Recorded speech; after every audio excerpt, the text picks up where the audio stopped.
I was so happy when they said, "Let us go into the house of the Lord." But it is never more pointed to realize that the house of the Lord is the people. And that is what we're all missing. But it is good to be here today. And yes, we are being tested as a nation, as families, as individuals. But even at this time, God has great blessings for us if we'll let His Spirit move us. It was the Sunday before Easter. The Sunday school teacher asked her children if they knew what happened on Easter and what was so important about it. A little girl towards the rear of the table said, "I know what Easter is. It's when the whole family sits around the table and we eat turkey and share stories about the pilgrims." And the teacher shook her head and said, "No." Another girl offered that she knew what Easter was, and she says, "That's when we buy a tree and decorate it and give presents to everybody and sing a lot of songs." And the teacher just shook her head in disdain. And then a little boy at the back of the room, "I know what Easter is. That's when they killed Jesus and put him in a tomb and left him there for 3 days." And the teacher was ecstatic. Finally, somebody in her class knew what Easter was. And then the boy continued to talk. And then everybody goes to the tomb to watch him come out. And if he sees his shadow, he goes back in the tomb, and we have 6 more weeks of winter. Yes, Easter. It's really interesting when we celebrate resurrection of Jesus. But have you ever considered, what if you did not believe in Jesus? What if you did not believe in the resurrection? How would you feel? And as I was thinking about that rhetorical question, I came up with the thought, why don't I check with people who believed, who thought the resurrection never happened? For instance, around 1880, Nietzsche came up with his proclamation that God is dead. And then Shaw and Wells chimed in by saying that the 20th century would mark the end of the religious phase of humanity. And yet today, the church meets in the Russian Museum of Religion and Atheism, Russia, the former center of atheism. Nearly half of the United States population go to church regularly. Still in Latin America, revival is going gangbusters. And even in China, behind the wall of persecution, the church is alive and well. To those who do not believe in God, what must be their hope for their future? If I did not believe in God, what would I be thinking about as I approach the terminal years of my life? Listen to what Bertrand Russell, he was the hero of atheism and humanism, and he wrote this shortly before his death, 40 years ago or thereabouts. Now, quote, "The life of man is a long march through the night, surrounded by invisible foes, tortured by weariness and pain, towards a goal that few can hope to reach, and where none can tarry long. One by one as they march, our comrades vanish from our sight, seized by the silent orders of omnipotent death. Brief and powerless is man's life, On him and all his race, the slow, sure doom falls, pitiless and dark. Blind to good and evil, reckless of destruction, omnipotent death rolls on its relentless way. For man, condemned today to lose his dearest tomorrow, himself to pass through the gates of darkness, it remains only to cherish before the blow falls the lofty thoughts of that ennoble his little day. End quote. Oh, how dark and foreboding is such a future. Vice President George Bush represented the United States at the funeral of the former Soviet leader Leonid Brezhnev. And he was deeply moved by a silent protest carried out by Brezhnev's widow. Throughout the service, she stood motionless by the coffin until just seconds before the lid was to be closed. And as the soldiers came up to the coffin and their hands reached up and touched the lid, she performed one of the bravest acts ever seen on international television. She reached into that coffin and made the sign of the cross on the chest of her husband. There, in the center of secular atheistic power, the wife of the man who had run it all hoped that her husband was wrong. She hoped that there was another life, and that life was best represented by Jesus, who died on the cross and rose again from the grave. And she hoped that that same Jesus might still have mercy on her husband. Nietzsche, Shaw, Wells, Russell, Brezhnev have long since decayed in their graves, and God continues to live. That's the message of Easter. Jesus has risen. Jesus is alive. Indeed, I would hate to be an atheist with all of the doom and the gloom waiting for me. No hope. That's how I would feel if there were no resurrection. And why should you believe in the resurrection?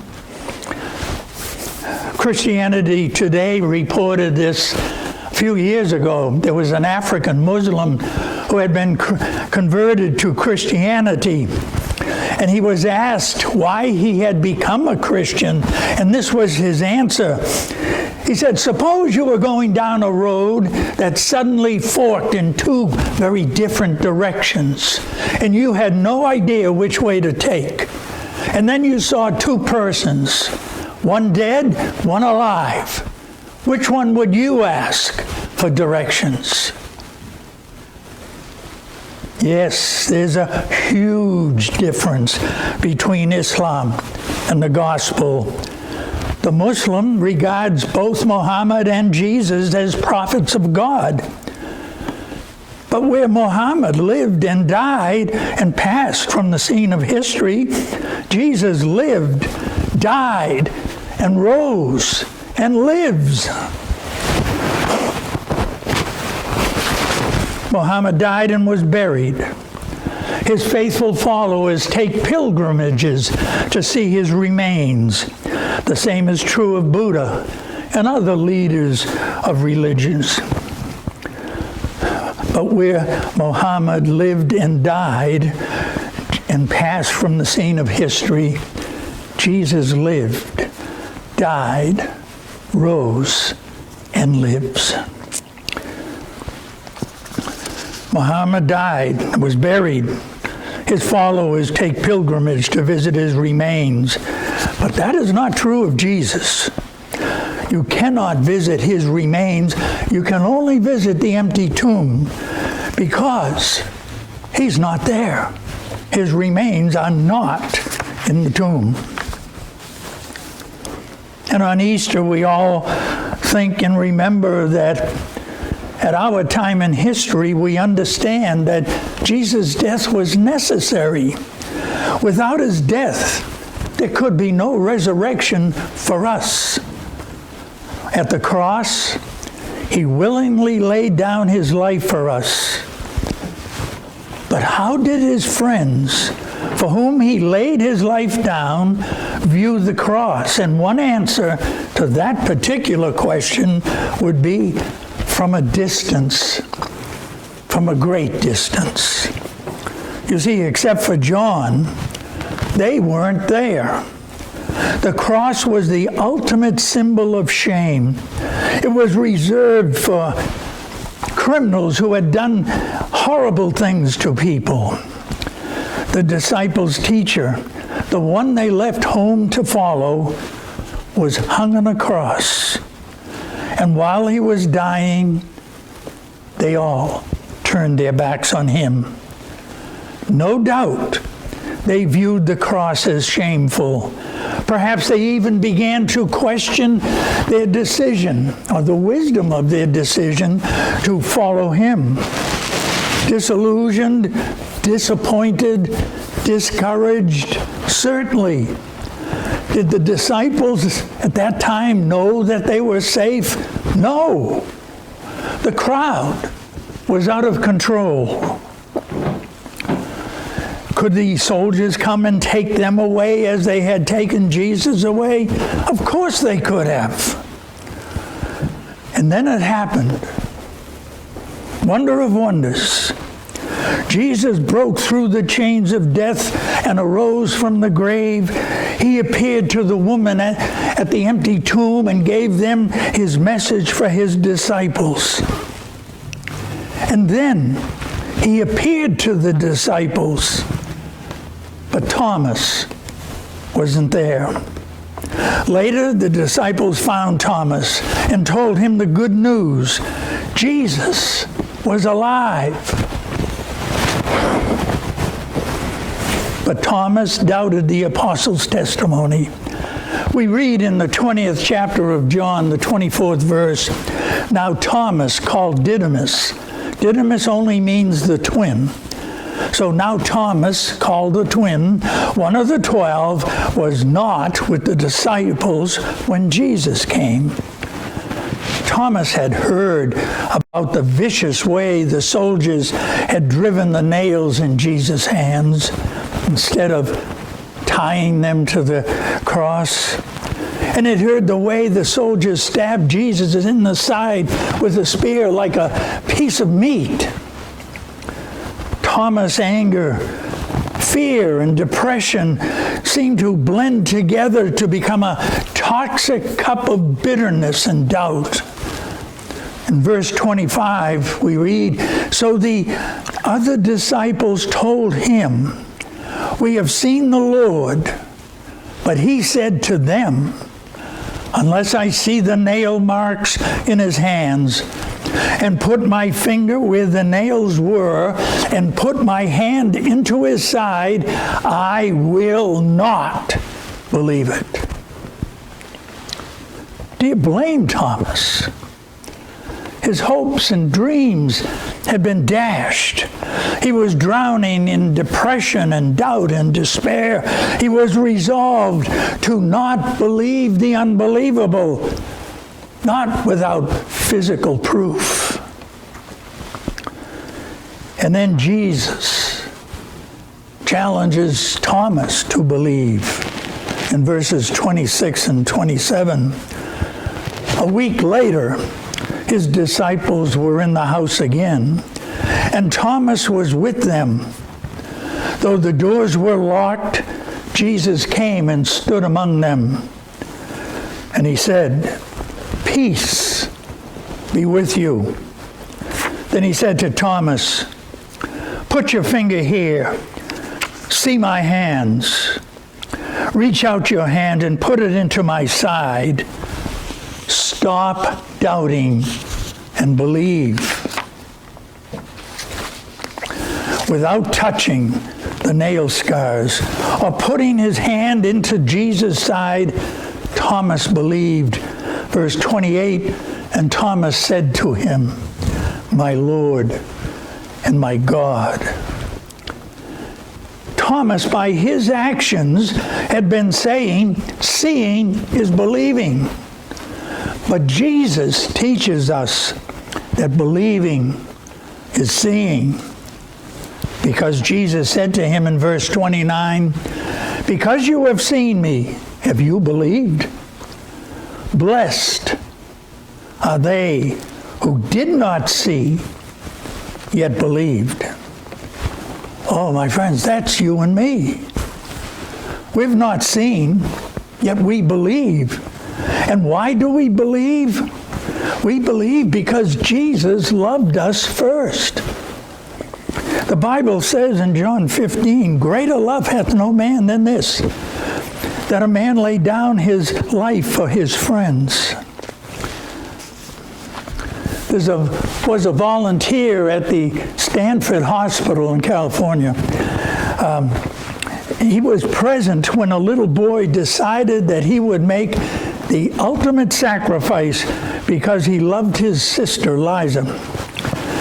The volunteer reported that the little girl was dying of a rare disease with only one chance for her survival, and that was a transfusion from her 5-year-old brother. The doctor explained to the boy what would happen during the transfusion, and the little boy agreed to give his blood to save his sister. And he peacefully laid still during the transfusion. After a while, he asked the doctor a question that really revealed his character and his purpose. He asked the doctor, will I start to die right away? Evidently, the little boy believed that he was giving all his blood to save his sister.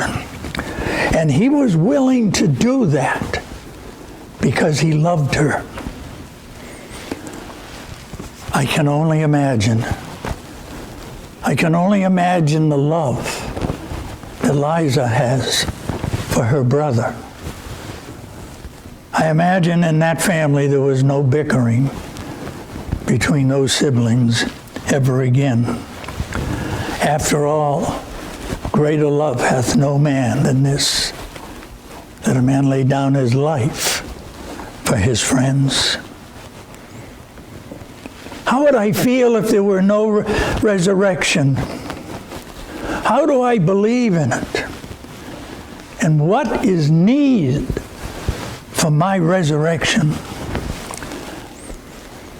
I think if you listen to the comments of people either in person or on the media or every place, you would almost assuredly come away from any conversation with the idea that everybody is going to go to heaven because of Jesus' work.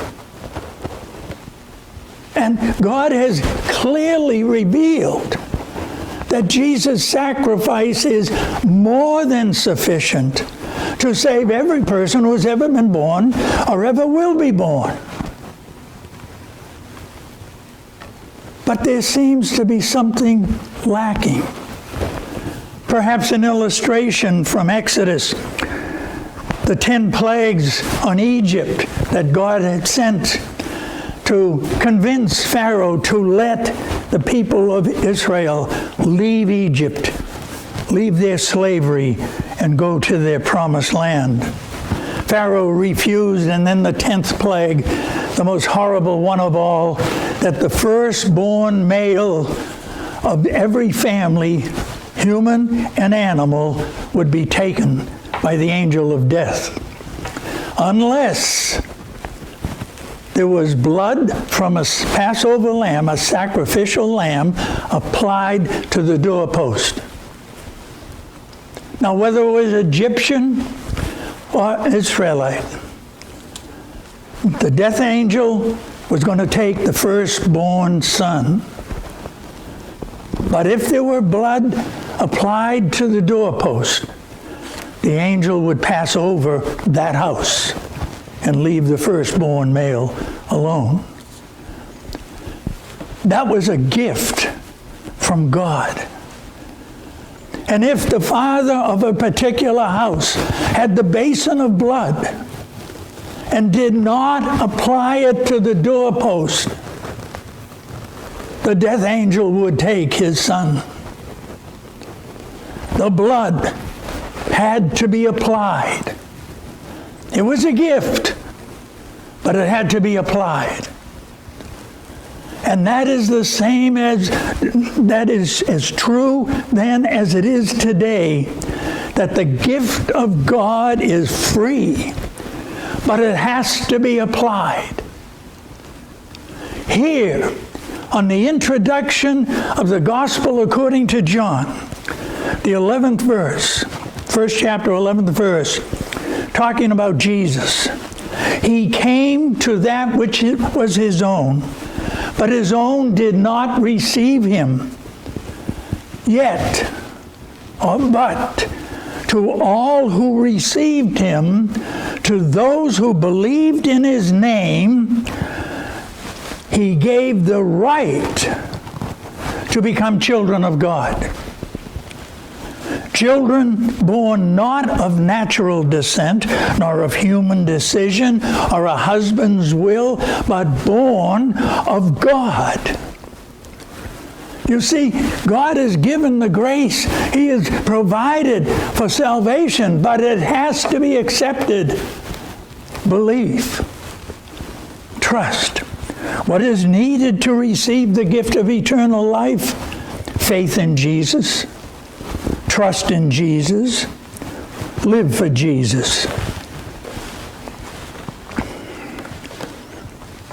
I do like Southern gospel music, and I'd like to quote a chorus to highlight the need for decision. Hear the challenge. We have this moment to hold in our hands and to touch as it sifts through our fingers like sand. Yesterday's gone. Tomorrow may never come. But we have this moment today. Do you follow Jesus? Do you believe in him? I'm not talking about faith in faith. I'm talking about faith in Jesus. Do you trust him? Have you accepted his gift? Please, no matter what the challenging times are, trust in Jesus. We have this moment today.